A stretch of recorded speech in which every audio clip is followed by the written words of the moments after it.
Hi everyone, welcome to episode 6. I'm George Canyon. Life as a Diabetic, the Highs and the Lows podcast and vlog on YouTube. It is a pleasure to be back with you, episode 6. And in this episode, I'm very excited because we get to speak to a gentleman who's like a brother to me. And he's actually my manager in the music business.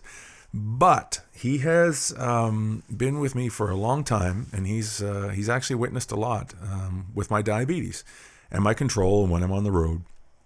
And he's also in great condition physically and emotionally as well, physically, and knows a lot about training and the values, not just physiological values, but the values mentally for training, for any kind of exercise, and how to motivate yourself to get there. Because as we know, as diabetics, it's so vital that we exercise. And sometimes people, they hate getting on a treadmill. Well, maybe that's not what you should be doing. Maybe there's something you don't know that you love doing, like maybe playing tennis. And Jim actually talks about his dad and how his dad enjoys playing tennis, and that's how he gets his exercise. We're all built differently, and especially us diabetics, that's for sure. So his interview is coming right up. It is such a pleasure to have everyone back here with us for yet another podcast. Please tell all your friends, come on back to Life as a Diabetic, the Highs and the Lows, on all podcast services, and of course, every now and again on video, on YouTube, on the vlog. It's not going to have a video for every episode, but certain episodes it's going to. And of course, we're all home, so you're going to hear my kids in the background and dogs barking. Everyone's still getting through COVID, and we hope everyone's staying safe out there as well. So without further ado, allow me to introduce my manager, and more importantly, one of my dearest long-time friends and like a brother to me, Mr. Jim Cressman. Hey, Jim, how are you, buddy? I'm good, my friend. Awesome. How are you doing? Yeah, doing good. Welcome to Life as a Diabetic, the Highs and the Lows, podcast number 6, actually. Things are rocking along. Yeah. Congratulations on getting this off the ground, doing so well with it. You've been crushing it. Well, it's a long time coming, something I should have done probably a long time ago. Now, everyone knows, I've already introduced you before we started talking, that you're my manager and my buddy and your family, basically. But we were talking a lot about working out and exercising, and I've been haven't really touched much on it yet in the podcast. We are going to have a vlog about working out as well. There's lots to record. But I thought today we could talk a little bit. Start off a little bit about the health side of working out for a diabetic, especially. You're not a diabetic, but you have worked with a type 1 diabetic for a long time. That's me. Right. And you've seen, the positives of when I'm training and the negatives of when I'm not. And you're also, exceptionally well in shape and train, and you were, I believe, a pro boxer for 5 fights or something back in the day. Yeah. Well, mostly amateur, but no, I had a background in that world, and the great thing about athletics is that if you really enjoy them, it sort of instills these habits and rituals that you can carry forward for the rest of your life, right? So that's the blessing that I got out of getting exposed to physical fitness at an early age with a really highly demanding sport like that. And then just as I've gotten older and I've been traveling a lot and on the road, as you know, I'm out on the road with a lot of tours and that sort of thing. It's like, how do you keep your mental, emotional, and physical health in shape? Well, for me, it always starts with physiology, and I know you're wired a lot the same way. Mm-hmm. Yeah, big time. Well, when you work out, your mind is, I don't know, I'm happier. I know a lot of it has to do with endorphins too. But working. Well, I'll bet your wife can tell the difference on days when you have and haven't worked out. Yeah, unfortunately for her, she can. That's one of those things. And then there's days where you go into work out and you're like, I can't do this today. My body can't take it, and then that's when you make the decision to not. But When it comes to our business, and I know lots of, I've always said this, as far as the business goes, I picked the wrong business to be a type 1 diabetic in, because we're always traveling, not eating, staying up late, getting up early. Did I mention traveling? What have you witnessed over the last 20 years when it comes to what's it like to have to work with a type 1 diabetic? What do clients say? There must be red flags raised by clients now and again. I never hear about it, but yeah, I mean, everybody knows that you're very highly motivated and disciplined, so you manage your health very well. That's never been a concern for you when I'm dealing with buyers or customers on that end of it. As a client, I certainly like it better when you're eating well, making regular trips to the gym, because it does do things to your ability to be able to manage stress and stressful situations, of which there's many on the road. Many of them, are out of your control, especially if you're flying and you've got delayed flights, or you got a bus and you're breaking down in the middle of a tour or whatever you're dealing with. You're certainly in a much better headspace to deal with navigating stress when you are taking care of yourself physically. And I noticed that for sure. And when you say, what have I seen in the last 20 years? Well, one thing I've really noticed, and I'll bet you've noticed this too, is for the most part, hotels, almost every hotel now in every town has a fitness facility. yeah. But 20 years ago, that wasn't always the case. More people are prioritizing their health. It's become more of a macro movement in society and culture. And thanks to that, those of us who have been fitness nuts for a while get the opportunity to actually work out in a real gym most of the time these days. Or reasonable facsimile. Depends how you're working out. Which leads me to my next question, because there's lots of type 1s and type 2s. Actually, there's a lot of type 2s that really, really want to get exercising. They want to get to the gym and working out, but they're intimidated. All they see is, muscle heads, I believe that's what they call some of them. And they're like, well, I can't do that. I don't want to do that. And, what would you recommend for them? Because working out with weights for me is the trick. I can run till the cows come home if you're chasing me and I'm scared. But when I pick up a weight, no matter how heavy it is, there's something that happens to my body with my blood sugar control for at least 24 hours after I train. Right. Well, I mean, let's back up a little bit, even before, when you talk about like finding the motivation to go to the gym. Before we even get to the exercise itself, it's like you got to know yourself and you've got to know how you can coach yourself into it, right? And everybody's wired a little differently. So I'm at a place now in my life where I can be blatantly honest with myself. I can look in the mirror and go, man, you're looking fat. Like you gotta get your ass to the gym. I might have did that the other day. I can speak to myself, right? But it's not from a place of it's from a place of love. Like I can be blatantly honest with myself, but still care for myself, still love myself, and I have that relationship. Now, some people don't have that yet, so you've got to find another angle. You've got to know yourself enough to go, okay, do I need to start slow? Is this something I need to build into incrementally? And a lot of people are wired that way. So what I suggest for them is just start really small, but build out a plan day to day and week to week to grow it into something that you're going to be proud of once you accomplish it. So if day one is literally lacing up your sneakers and then taking them back off and going back to bed, and hitting your snooze again, well, you know what? Okay, that's where you start, right? But day two, you might want to lace those up, open the door, walk down your driveway, and head back, right? Day three, you can build it out, right? So the key to this is finding some leverage points on yourself to figure out how you're going to get yourself into the gym. And you talked a little earlier about some days I don't feel like it. So I want to bounce that question back on you. When you don't feel like it, what is the thing in the back of your mind that goes, I got to get to the gym. I don't have a choice. Like, how do you navigate that within yourself?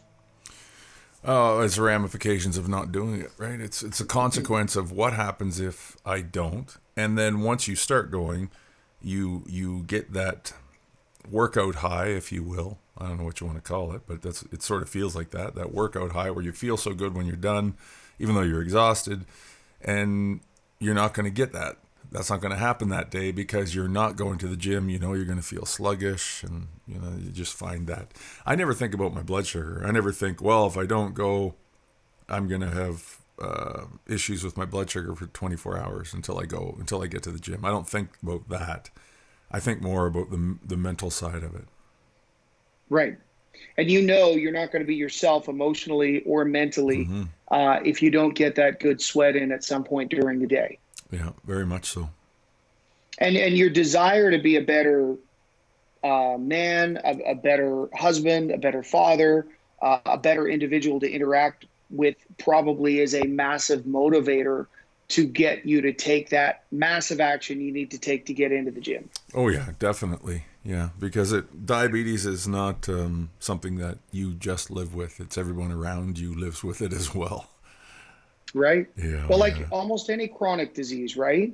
It's not just you. There's definitely a ripple effect, right? And as it pertains to the workouts themselves, whether it's cardio, whether it's weights, whether it's yoga, whether it's my wife is into Pilates and kin stretch, which is all about alignment and proper movement, which I really like weights, but I like running. I like doing all kinds of crazy things. I love jujitsu. It just depends on what you enjoy. My dad, who I'm always trying to get to go to the gym, he doesn't like the gym, but I'll tell you what, you get him playing tennis, he will play for 6 hours without taking a water break. Wow. Okay. If you can get him playing, he won't stop. So, I'm always like urging him to find a way to integrate his fitness regime into something that keeps him compelled and interested, right? Because a lot of people go, I know I need to work out, but I just don't know what to do. And it's like, that's okay. Just try a bunch of stuff, and you'll find something that you don't hate and that you can keep up for 20, 30, 45 minutes, whatever it takes. I really enjoy weight workouts because I really enjoy the results I see from those.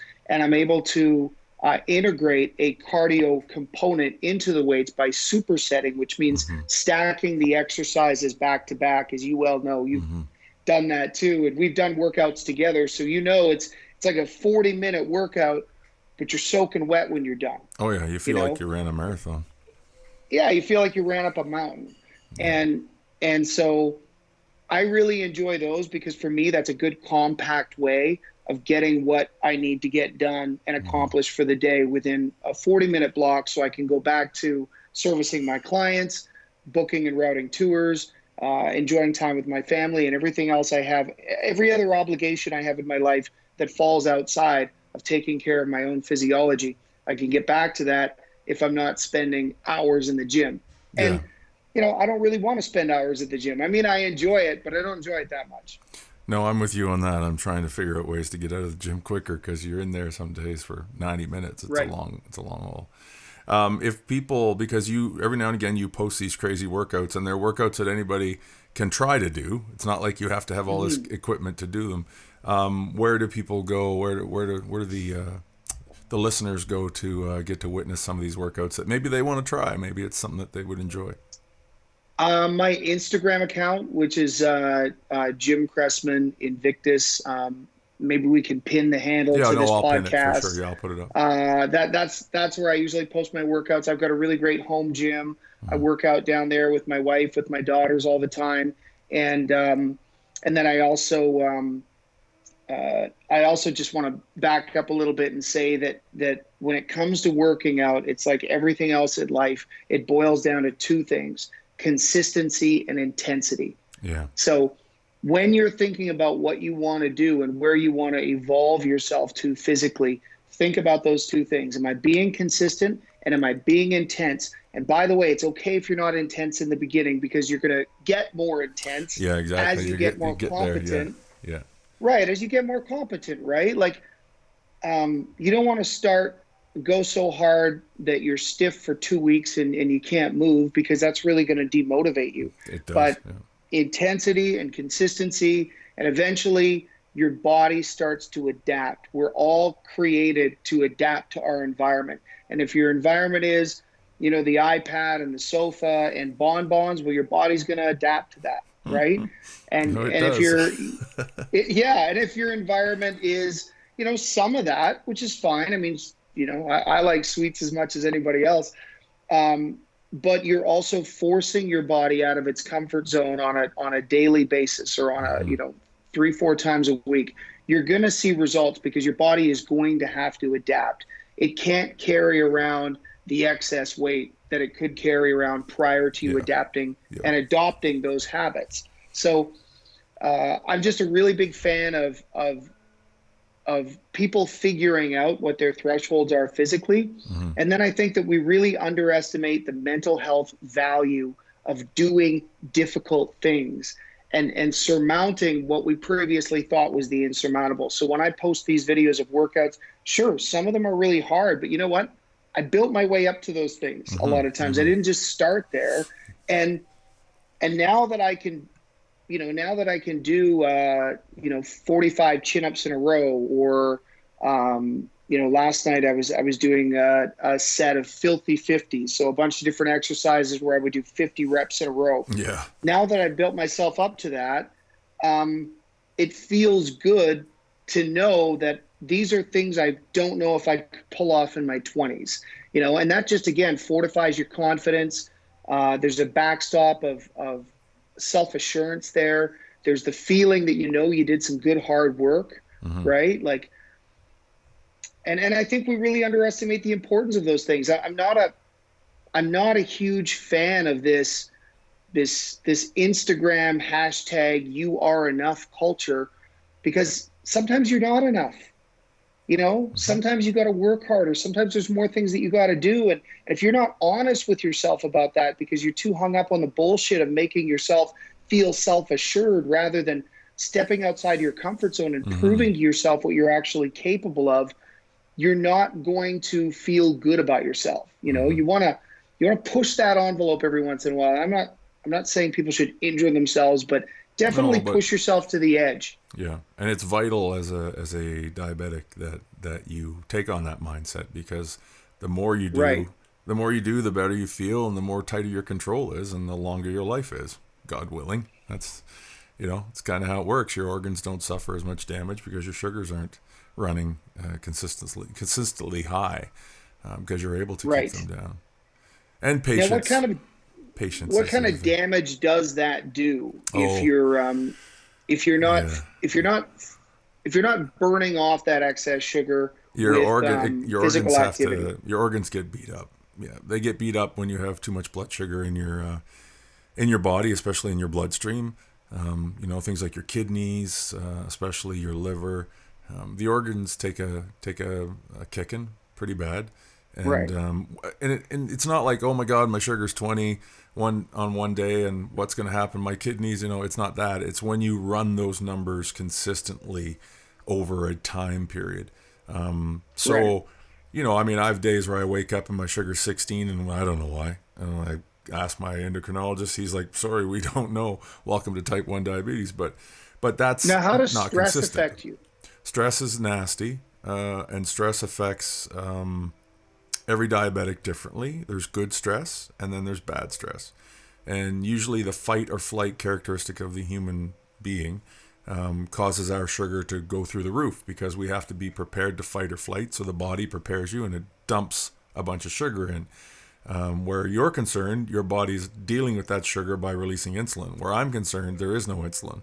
So my sugar goes right through the roof. And then there's good stresses, exciting stresses, and they'll sometimes drop your sugar.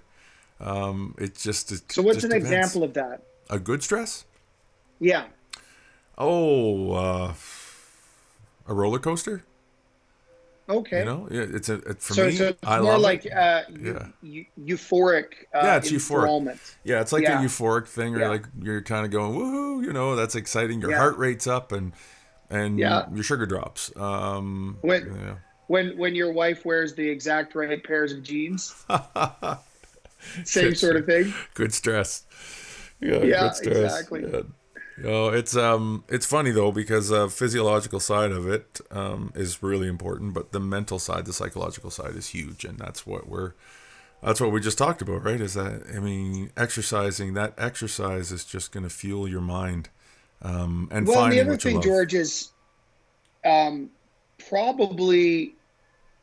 I mean, I don't want to put words in your mouth, but I would imagine when you were diagnosed, you were thrown into chaos Oh yeah, because yeah. everything you thought was real Hmm. now didn't exist anymore. It's sort That's of right. like when you're diagnosed with a disease, and thank God I haven't had the experience, but from what I've witnessed from people who are I'm close to in my life, including you, Hmm. it's like the rug gets yanked out from underneath them, right? Yeah, And so what exercise and what a prioritization of physicality can do is it gives you structure and certainty yeah, in a domain where you're doing, a certain amount of reps for a certain amount of activity, and you're keeping track, and you're keeping maybe a workout log, and you have this structure and certainty that offsets the chaos that's brought into your life by the disease.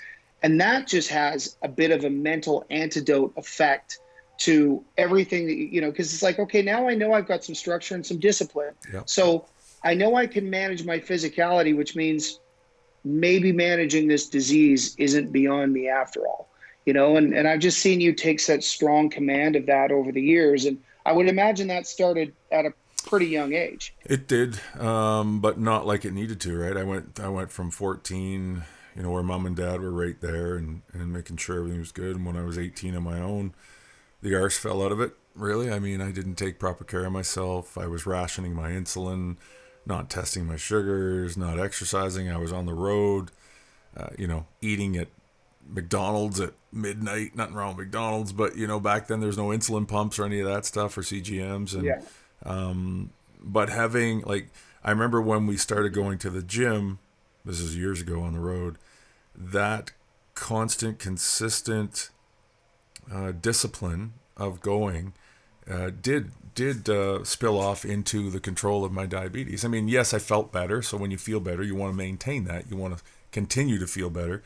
So I was able to kind of lean on that discipline. But a lot of kids nowadays, type 1 diabetic kids especially, are very disciplined. I've witnessed it. It's a different disease than it was 36 years ago when I was diagnosed. Well, and we But know more still got about it. yeah, we Even if know the way even more. if the Yeah. disease hasn't changed that much, we know more than we did 36 years ago, Oh without a yeah, doubt. yeah, we do. But it still follows the same principles. You want to eat healthy, like everybody, not just a diabetic. You want to exercise, like everyone should, not just a diabetic. And it follows those principles, and the mental health side of it is vital. But that's So are you doing working out. when you eat throughout the day, describe your breakfast, lunch, and dinner, what you typically would have on any given day. Any given day, while I'm in training mode right now because we're all stuck home with COVID. Yeah. Nobody can go anywhere. And I'm very blessed that I put a little gym in our basement because I know I have to work out. That's just part of my discipline with my diabetes. So I'll get up and I have my oatmeal, my super grain Quaker oatmeal, the instant stuff, but it's the super grain Yep. stuff. And what you think it would do to you is not what it does. It has the opposite effect. It actually helps your body metabolize fat, and it gives you incredible energy so that you can work out and train. And it does not spike my sugar. Oatmeal is huge for a type 1, and I've only learned that over the last few years, really. So I'm trying to be disciplined. I have that.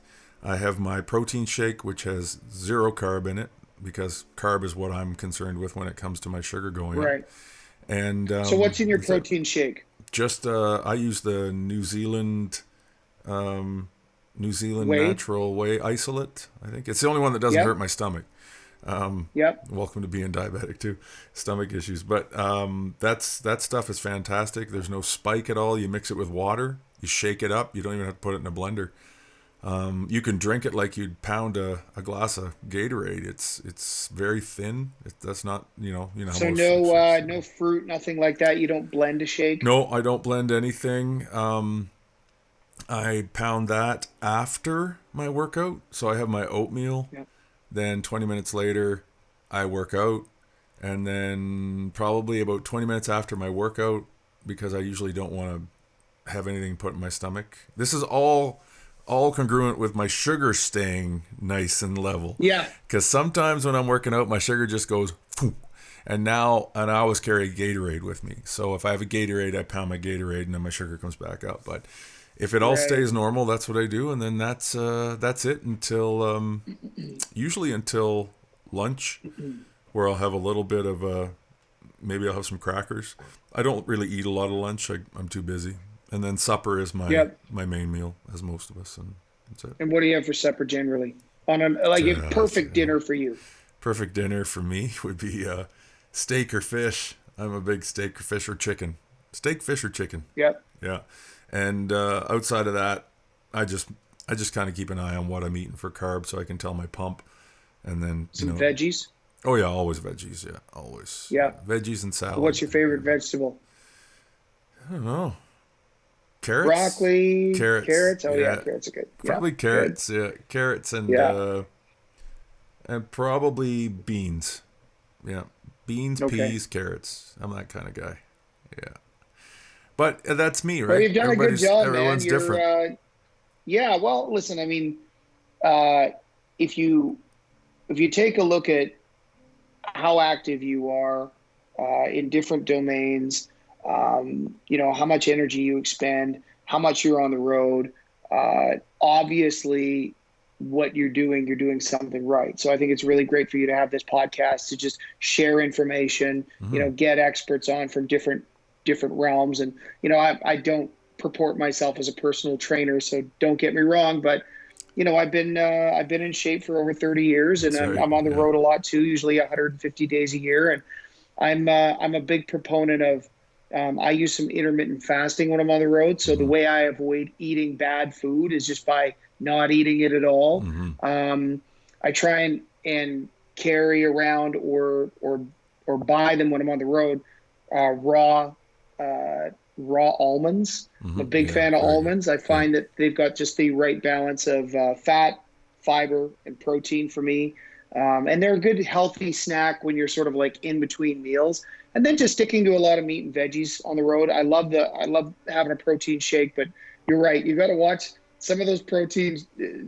Some of those are just processed in a manner that just don't jive with my digestion system. So I have to be very careful when I'm on the road, not giving people too much information, but it's not always good. So you got to be really cautious about that. And then, do you take your fish oils and stuff too? Like what's your supplement regime like?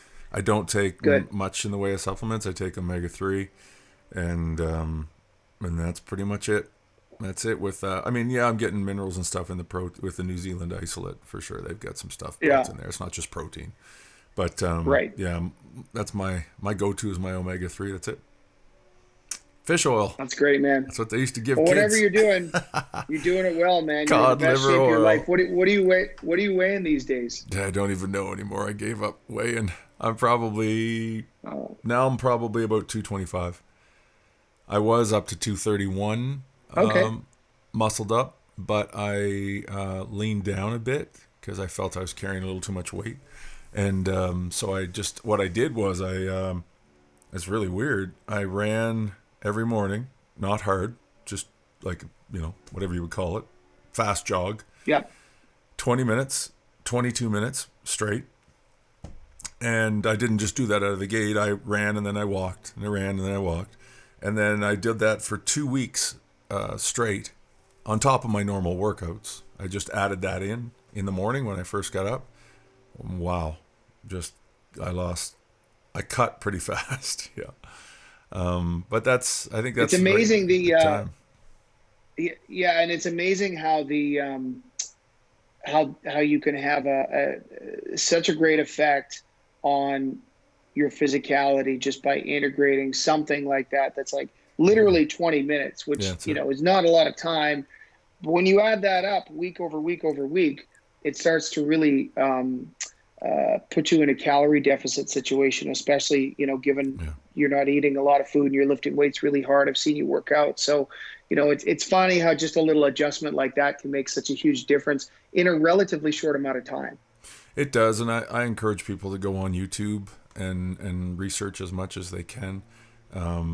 Go to your, they can go to your Instagram page and see the workouts you're doing, but constantly be learning new ideas. Doesn't mean they're all going to work, but if you're engaged that way, it will keep you engaged into exercise. Right.